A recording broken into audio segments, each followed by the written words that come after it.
આજનો જે દિવસ છે એ તમને બે ત્રણ અગત્યના સંદેશ આપવા માટે હું ઉપસ્થિત થયો છું. તો એક છે કે તમે કર્મથી કંઈક પામવાની વાતો, એ બધી વસ્તુઓ તમે એમાં જાણજો કે લગભગ 80-90-100% તમારા તમામ કર્મો એ પ્રકૃતિના પ્રવાહમાં કરાયેલા કર્મો છે. ઇટ વોઝ પ્રોગ્રામ્ડ અને you are just A pound. એટલે એમાં નથી તો પાપ, નથી તો કોઈ પુણ્ય, નથી કંઈ રડવા જેવું, નથી તો કંઈ ખુશી થવા જેવું. હે માતા પ્રકૃતિ,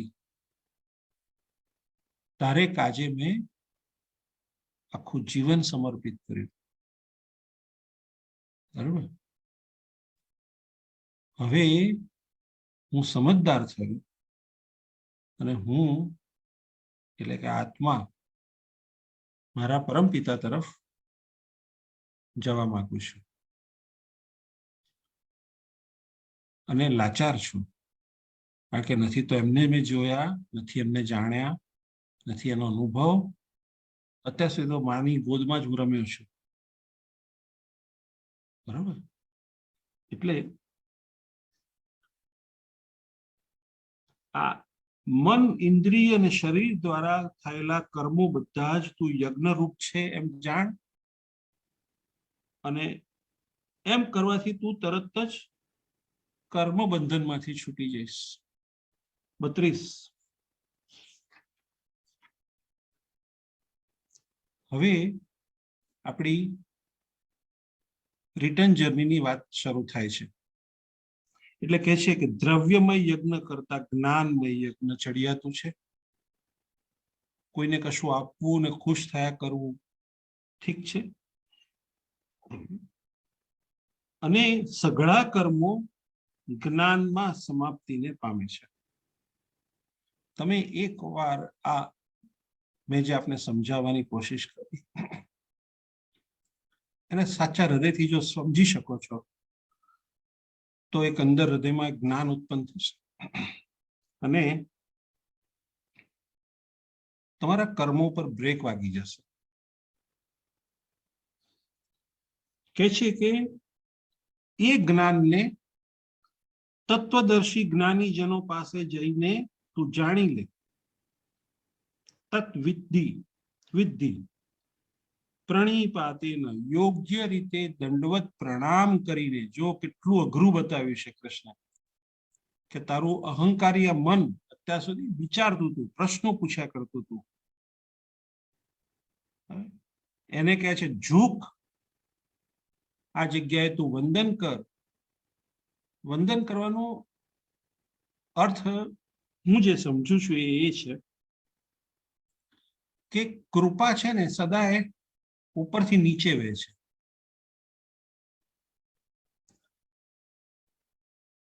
ફાધર એટીટ્યુડથી કૃપા નથી આવતી, ફાધર સન એટીટ્યુડથી કૃપા આવે છે. એટલે જે જ્ઞાની છન છે, જે તત્વને જાણે છે, એની પાસે વંદન કરી અને ઝુક. હવે સમજ કે મનનો વિષય, પરમાત્મા એ મનનો વિષય નથી, અને આ સંસારમાં જે કંઈ બની રહ્યું છે એ તારા મગજનો વિષય પણ નથી, કારણ કે જે બનનારું છે બનીને રહેવાનું છે, જે પ્રવાહો વહી રહ્યા છે એ રહેવાના જ છે. You are just A small particle of an ocean, a drop in ocean. તો પ્રણામ કર, પરિપ્રેક્ષ્યન, કપટ છોડી સરળ ભાવથી પ્રશ્ન પૂછજે. તે તત્વદર્શી, જે પરમાત્માને બરોબર ઓળખી ગયા છે, તે મહાજન જ્ઞાની તને તત્વજ્ઞાનનો ઉપદેશ આપશે. એ જ વ્યક્તિ તને સાચો ઉપદેશ આપશે કે પરમાત્મા કઈ દિશામાં છે. જેને જાણ્યા પછી તું ફરીથી આ રીતે મોહને નહીં પામે. કયો મોહ? તો કે હું કંઈક કર્મ કરીને કંઈક મેળવું, હું કર્મ ફળ ડેસ્ટિનીને ક્રિએટ કરું, હું કંઈક પામું, એ જે ભાવ છે એ હાસ્યાસ્પદ છે, કારણ કે તારું તમામ કર્મ ક્રિયા અંદરનું જે ઇમ્પલ્સીસ આવે છે, જે ડ્રીમ્સ ઉત્પન્ન થાય છે, એ તમામ માતા પ્રકૃતિના પ્રોગ્રામ પ્રમાણે છે. નરેન્દ્ર મોદી જે આવ્યા છે એ માતા પ્રકૃતિના પ્રોગ્રામ પ્રમાણે છે. એ જતા રહેશે, એ એના માટે પ્રકૃતિના બરોબર સમય એને લઈ લેશે કે ચલ ખસી જાઓ, તમારો વારો પૂરો થયો. Everyone is a drop of ocean. તો તમે હું કોણ છીએ? માટે તું મોહને નહીં પામે, જે જ્ઞાનથી સમગ્ર ભૂતોને તું પોતાનામાં જોઈશ. આ એક જ્ઞાન છે બ્રહ્મ સ્વરૂપ, કે જેમાં તમામ બિંદુ સ્વરૂપ જીવો વહી રહ્યા છે, એને પોતપોતાનો ફાળો આપી રહ્યા છે. તું પણ એના જેવો જ છું, સમ કક્ષ અને ઐક્ય ભાવ પામીશ તું, એટલે તને પ્રેમ ઉત્પન્ન થશે દુનિયા માટે. અત્યાર સુધી દુનિયા માટે ઘૃણા ને નફરત, હવે તને થશે કે ના, બધા એક સરખા છીએ. અને એ પછીથી તું મુજ સચ્ચિદાનંદ પરમાત્મામાં દ્રશ્યસી, મારામાં તું જોઈશ સર્વને. આ બધા મારામાં સમાયેલા છે, જે હું તમને વર્ણન કરું છું કે દરેક એક બિંદુ સ્વરૂપ જ છો, અને બધા આપણે એક સાથે વહી રહ્યા છીએ. જો તું સમસ્ત પાપીઓમાં પણ વધારે પાપ કરનારો હોઈશ, તો પણ આ જ્ઞાન રૂપી નૌકાથી નિસંદેહ પાપ સાગરને સારી રીતે ઓળંગી જઈશ. આ જ જન્મમાં જે શેષ દિવસો જીવન વધ્યું છે તેમાં you can cross the whole distance if you have chosen the pathway. તો કૃષ્ણ કહે છે કે જ્ઞાનથી સર્વ ઓળંગાઈ જશે. એક પ્રશ્ન મારે તમને મૂકવાનો થયો, અને હતું કે કૃષ્ણ ભગવાને પાપી શબ્દ વાપર્યો. કૃષ્ણ સામાન્ય રીતે નથી બધું વાપરતા આવા શબ્દો, પણ પાપી શબ્દ વાપર્યો. પાપીનો અર્થ શું થાય? હું તમને બોલાવતો નથી, હું જવાબ આપું છું કે જે થકી તમારા એન્કર્સ, તમે એન્કર્સથી બંધાયેલા છો આ સંસાર સાથે, જે થકી તમે આગળ ગતિ નથી કરી શકતા, કોઈ તમને પાછળ પકડી રહ્યું છે. બરાબર? એમાં આપણા પ્રારબ્ધ આવે, આપણા ક્રેડિટ ડેબિટ્સ આવે, આપણા અનેક જન્મોના કર્મોમાં ના અવાજ હોય, હિસાબો હોય, કોઈનું આપવાનું, કોઈનું લેવાનું, બધું. એ બધી જ વસ્તુઓ અલ્ટિમેટલી જ્યારે આપણે દેહ છોડીએ છીએ ને, ત્યારે આ બધા જે ખરેખર ડીપ સીટેડ જે ક્રેડિટ્સ ડેબિટ્સ જે છે ને, એ એક એક્સરે ફિલ્મ નીકળતી હોય, જેવી રીતના આખું શરીર આપણું આટલું 1.5 ફૂટ જાડું હોય, અને એક્સરે ફિલ્મમાં એક 3 મિલીમીટરની ફિલ્મમાં એક્સરેમાં આવી જતું હોય બોડી, સીલ થઈને આઉટ. તો એ રીતે આપણા આ જન્મના તમામ કર્મો ફ્લિપ થઈ અને ચિત્તના પેરિફેરલ કવરમાં, જેને મેડિકલમાં અમે કહીએ છીએ હિપોકેમ્પસ એરિયા, એની અંદરમાં સીલ થાય અને ત્યાંથી એ પ્રાણ છૂટી જાય, દેહ જતો રહે, દેહ છૂટી જાય. તો એ સાથે સાથે જાય. તો એ જે છે મેમરીમાં નોંધાયેલું, એ જ તમને પુનર્જન્મનું કારણ બને છે. અને એ જે મેમરીમાં જે છે, જ્યારે બાળક થઈને ફરી આપણે જ્યારે આંખો ખોલીએ છીએ નવા જન્મમાં, જન્મ નવો કેમ લેવો પડે છે? કારણ કે પેલા શરીર થકી જે કંઈ ઋણાનુબંધ પૂરા કરી શકતા હતા એ થઈ ગયા. તમે માનો કે 100 ના 200 વર્ષ જીવો તો કઈ બાકીના કોઈ રહી ગયેલા આવી જશે એવું નથી. પેલું જેને કહે ને કે છેલ્લા સ્ટેશનો આમ કે આવી ગયા અને પછીથી બસ પૂરું થઈ. તમે આની આગળ તમે અહીંયા રોકાઈને શું કરશો? આ પ્લેટફોર્મ, આ લેવલ પર તમારું બધું કામ પૂરું થયું. So the life is change, so that location is change. તમારા માતા પિતા અને તમારા સંબંધીઓ બીજે ક્યાંક છે તો તમે ત્યાં શિફ્ટ થઈ શકો છો. ઘણા બધા રીઝન છે why we get second birth. તો કૃષ્ણ કહે છે કે તારા ગમે તે બંધનો છે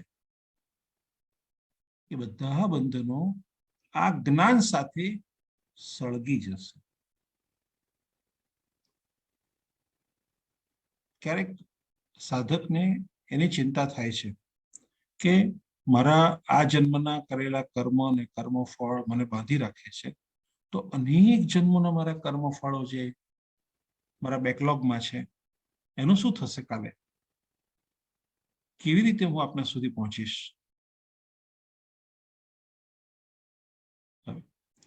તો એનો જવાબ મને નહોતો મળતો. મેં બહુ જ શોધ્યો કે કેવી રીતે એક વ્યક્તિ, એક સાધક પરમાત્મા સુધી પહોંચી શકે. કારણ કે પૃથ્વી એટલે કે આ જે રજસ લોક કહેવાય છે, પૃથ્વીમાં છે ને એક વિશિષ્ટ વસ્તુ બની છે જે કદાચ બહુ એને મહત્વ નથી અપાયું, આપ જાણતા હશો, પણ એને કારણે અહીંયા સદાય એક કર્મના 2 ફળ બને છે. તમે માની નહીં શકો. એક કર્મના 2 ફળ બને છે. દાખલા તરીકે રસ્તા ઉપરથી હું એક પથ્થરને ઉઠાવું અને સાઈડમાં મૂકું, તમે કહો છો મેં એક કર્મ કર્યું? ના. જ્યાંથી હટાવ્યું એ કોઈને એક સારા હેતુથી હટાવ્યું છે, અને જ્યાં મૂક્યું ત્યાં કોઈ ઘાસ છે, કોઈ કીડી મકોડા છે, કોઈ દર છે, કોઈને કોઈ નુકસાન થઈ શકે એમ છે, બીજું કર્મ થયું. એક જ હું હા પાડું તો એના 2 અર્થ બને છે, હું ના કરું તો 2 અર્થ થાય છે. પણ આપણે એક જ દિશાને ઓળખીએ છીએ, બીજી બાજુને આપણે જાણતા જ નથી. એટલે અનેક કર્મફળો બને જ છે જે બેકલોગમાં છે. એટલે કૃષ્ણ કહે છે કે આ બોજને તું ન જો, આ વજન જે તારી પાછળ બંધાયેલું છે, તારા કમર પર બાંધેલું છે, એને છોડ. ખાલી તું એટલું જ ધ્યાન રાખ કે જ્ઞાન થકી આ સર્વે ઓગળી જાય છે. તમને ખ્યાલ આવશે કે આ તો બધું માતા પ્રકૃતિના જ પ્રોબ્લેમ હતા. હું તો બિલકુલ વિમલ સ્વરૂપ, શુદ્ધ વિમલ સ્વરૂપ આત્મા, અને ખોટો આ સાગરમાં ડૂબકીઓ મારું છું વારે વારે. બરોબર છે. હું તો ચાલ્યો પાછો મારે દેશ.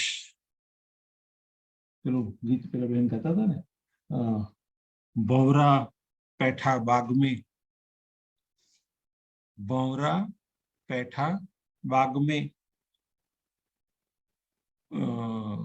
मधु फूलन की आश, अलग अलग फूलोમાંથી મધ લેવાની આશાએ ભંવરો પેઠો. હંસ કહે મેં તો ચલા, હું તો ચાલ્યો મારે ઘરે, મારા દેશ. તો કંઈક સરસ ભજન છે કબીરનું. એટલે તમે એ દોષમાંથી બહાર આવો, ખૂબ હલકા થાઓ, કશું જ તમને બાંધતું નથી. જે થઈ ચૂક્યું છે એને રહેવા દો, આજથી મારે નવું પર્વ. એ ભાવ સાથે તમે તમારી સાધનામાં લાગો. તમને બધાને સંસાર છોડતો નથી અને તમે સંસારને છોડતા નથી, હું જાણું છું. અવશ્ય તમને આ કલાક પતશે એટલે તરત પોતાના જેવા હતા તેવા થઈને પાછા. પણ ના, બદલાવ જો અંદર આવેલો છે તો એને પકડી રાખો. તમે સતત જાગૃતિપૂર્વક જુઓ કે તમારી અંદર શું ફેરફાર થઈ રહ્યો છે. Don't revert two original level.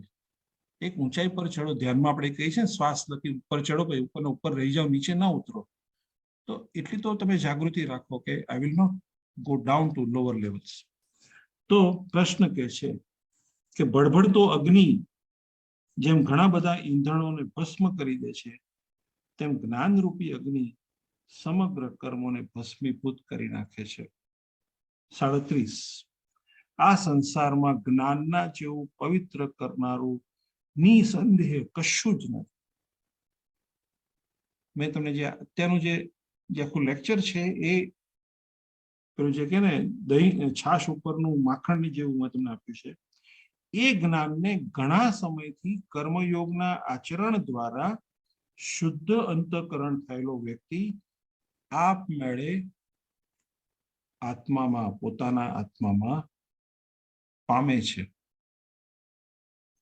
એટલે અહીંયા એક પ્રશ્ન થતો હતો કે એમણે એવું કહ્યું કે તું એ જ્ઞાનીજનો પાસે જઈ અને તું શીખ, પ્રણામ કર, વંદન કર અને તું શીખ. પણ એવું બને એ અવસ્થા હોય કે તમને એવા કોઈ વ્યક્તિ જ ન મળે. સાચી વાત છે ને? સાચા ગુરુ મળવા બહુ અઘરા છે. તો એ વ્યક્તિ જ ન મળે તો તમે શું કરશો? એટલે કૃષ્ણ એનો જવાબ રૂપે કહ્યું કે તું પોતે જો શુદ્ધ થતો જાય છે, પવિત્ર થતો જાય છે, તો તારા હૃદયમાં આ જ્ઞાન આપોઆપ પ્રગટશે. તમારે વાંચવું નહીં પડે. એટલે મેં વારે વારે કહ્યું કે બહુ વાંચન ઉપર જોર ના કરશો કે આજે અહીંયા વાંચ્યું, કાલે પેલું વાંચ્યું. ના ના ના, એ વાંચન બધું ઠીક છે અમુક ઉંમર સુધી, યુવાનીમાં. હવે છે, હવે તો સમય છે કે તમે પ્રેક્ટિકલી જુઓ, હૃદયમાં અનુભવો એ પ્રકાશને અને પોતાના જીવનનો માર્ગ કાપો. તો કૃષ્ણ કહે છે કે આપમેળે તમારા આત્મામાં એને તમે જ્ઞાનને પામશો. અને ગુરુ એમ કહે છે કે આ કૃપા થઈ કહેવાય.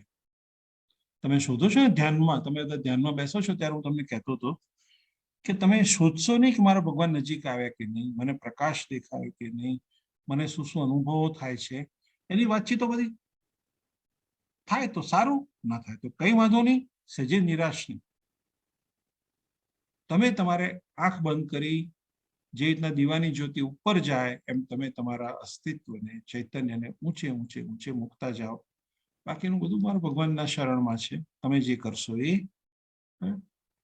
એક સમય એવો આવશે કે જ્યારે તમને તમારા હૃદયમાં પોતાનો અવાજ ઉત્પન્ન થશે, પોતાનું જ્ઞાન ઉત્પન્ન થશે. એ જ્ઞાન એવું જ શુદ્ધ હશે કે જે તમે વેદ ઉપનિષદોમાં નહીં વાંચ્યું. તમારી વાણીમાં એ ભાષા આખી બદલાઈ જતી હશે. એને એટલી વિશિષ્ટ ભાષા, વિશિષ્ટ શબ્દો બનશે, તમને થશે કે હું બોલું છું. ના, અંદર કૃષ્ણ થકી તમને વાર્તાલાપે થાય છે. એટલે એ કૃપા છે.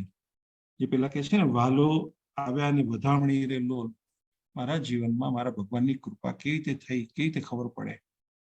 તો આ પહેલી ખબર પડે કે તમારું મન શાંત થતું જાય, પ્રશ્નો છૂટતા જાય કે બહુ પ્રશ્નો કર્યા જીવનમાં, અને પ્રેમમય બનો, ઉર્ધ્વ બનો, અને પ્રકાશથી તમે તમારા કર્મથી લિપ્ત થાવ, જુદા પડતા જાઓ.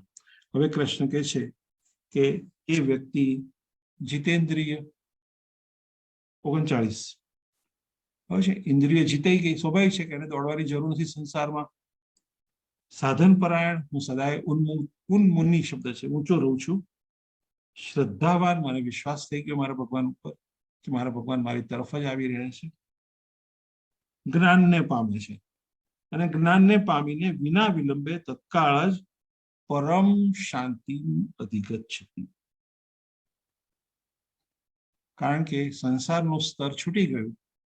હું જાણી ગયો કે હું પોતે જ વિમલ સ્વરૂપ, અને મારે ક્યાં ડૂબકી મારી વારે વારે સંસારમાં જવું. ઉપવાસમાં હું રહું છું.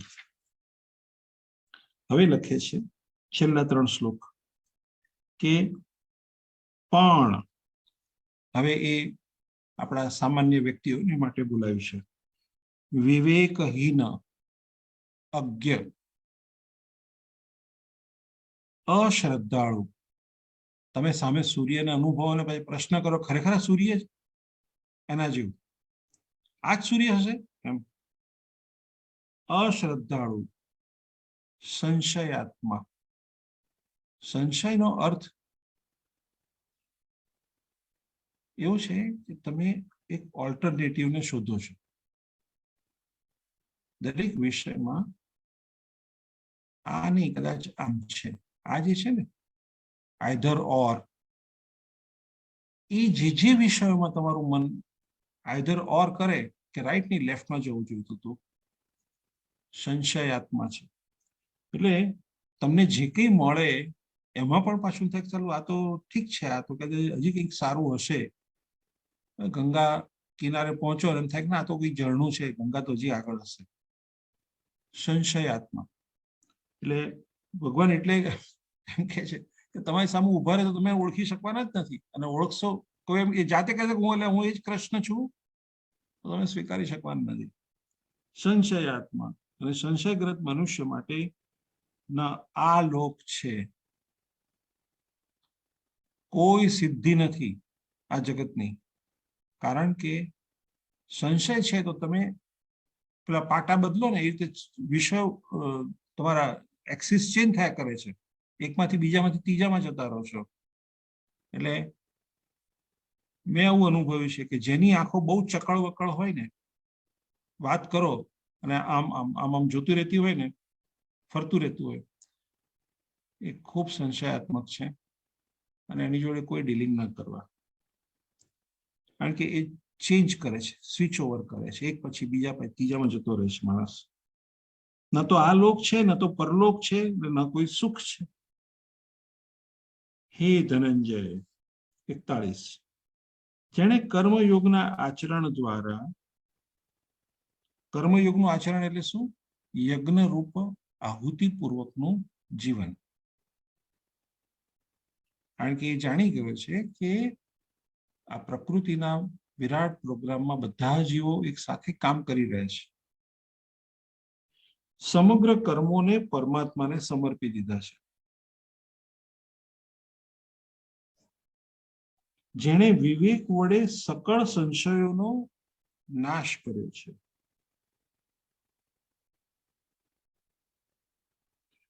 વશ થયેલા અંતઃકરણ વાળો તે પુરુષ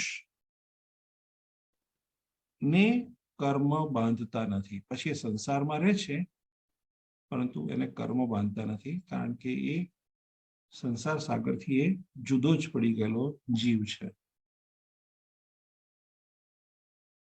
હે ભરતવંશી, હૃદયમાં રહેલા આ અજ્ઞાન જનિત પોતાના સંશયને,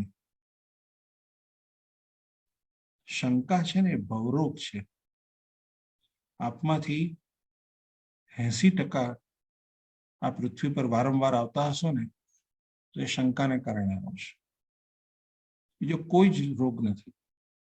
તમારી સામે હીરો મૂક્યો એટલે તમે તરત શંકા કરશો આ તો કોલસાનો જ ભાગ છે. સીધું તો સ્વીકારી શકાય જ નહીં, ખોપરી વચ્ચે કામ કરતી જ હોય. બીજો જન્મ લે, જ્યાં સુધી તું હીરાને હીરો જોઈ શકતો નથી, સમજી શકતો નથી, ત્યાં સુધી આવ્યા કરશે. તો અજ્ઞાનજનિત પોતાના સંશયને વિવેક જ્ઞાન રૂપી તલવારથી છેદી દે, કટ કર. કેટલો ગુસ્સો હશે કૃષ્ણ, કારણ કે અનેક જીવો આ શંકાને કારણે જ પાછા આવે છે. અને સમત્વ રૂપ કર્મયોગમાં સ્થિત થતા યોગમ, તું જોડાય છે કૃષ્ણ સાથે, બ્રહ્મ સાથે, અને અહીંયા તું કર્મ કરી રહ્યો છે, કારણ કે તે દેહ લીધેલો છે. તું આકારમાં છો. નિરાકાર હો ત્યારે કશું જ નથી, આકારિત છો, then you are a part of a nature. સાગરના બિંદુ સ્વરૂપ છો તો બિંદુ. એને યોગમાં સ્થિર થા, આતિષ્ઠ સ્થિત થા અને ઊભો થા. તો અહીંયા શું કરી રહ્યો છું? હું તમને પૂછી રહ્યો છું કે તમે તમારા જીવનમાં, તમે તમારા ઘરમાં બેઠા બેઠા શું કરી રહ્યા છો? 75 વર્ષ, 70 વર્ષ શું એ પૂરતા નથી તમને શીખવાડવા માટે કે આ સંસાર તમારો નથી? અને તમે જે કંઈ કર્યું છે, અરે જે ફર્યા સંસારમાં, આનંદ કર્યો, ખાલી તમને કશું જ મળ્યું નથી અને મળતું નથી. અનુભવ લીધા, હવે બહાર નીકળો અને આત્મકલ્યાણનો માર્ગ પકડો. બરાબર? અહીંયા હું અટકું છું. જય શ્રી કૃષ્ણ.